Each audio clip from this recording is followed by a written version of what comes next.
When you smell a rat, you want to get to the bottom of it.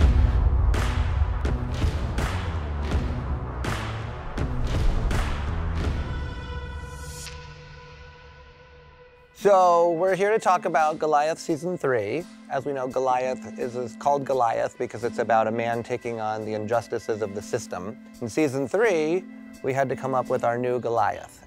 But in California, more than 2/3 of the state's fresh water is only found in the northernmost region. We'd seen a documentary about what was really going on in the Central Valley, and it's like a modern Chinatown where there was a lot of dispute over water supply. And we learned that there had been a secret deal made between the state of California and these ranchers to basically control a lot of the water in Central California. And we thought it was a great platform to tell a story in the spirit of Chinatown. Right. And Billy, you had talked about, some old movies as references and tones and themes about what you were interested in doing for the season. I think this season has the feeling of some of the movies of the late 60s and 70s.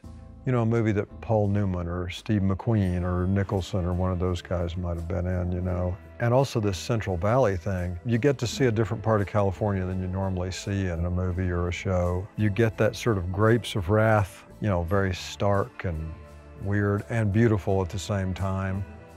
There's a part of Billy that just wants to escape what happened last season, just as far away as possible. So he could just go a little bit off the radar up here. I was always confused when anybody would say that I didn't win last season because I thought I did win, maybe not emotionally, but the great movies didn't sew everything up tight at the end. You know, at the end of Casablanca, Bogart wasn't on the plane with Ingrid Bergman. Right, right. You know what I mean?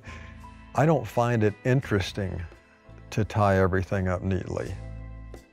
This season, I think the writing has been the most solid writing we've had because you know us now and you've started to get the voices, and normally I do a lot of improvisation. This year, you know, I was desperate to find something to change. And I would, you know, read the scene that day and I go, yeah, well, that's great.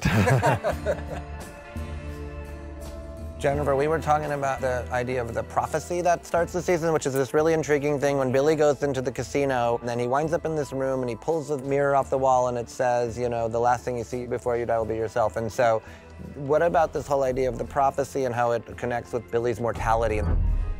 I think with this season, because it's about new chapters in each character's life, and especially like in Billy's, that the prophecy kind of came from if it actually happens, or even if it's just emotionally, something dies so that he can move forward, you know, however that's gonna play out. That's really where that kind of came from, is that the last thing that you will see is you. And whether that's literally like a reflection or you just kind of even getting to know yourself.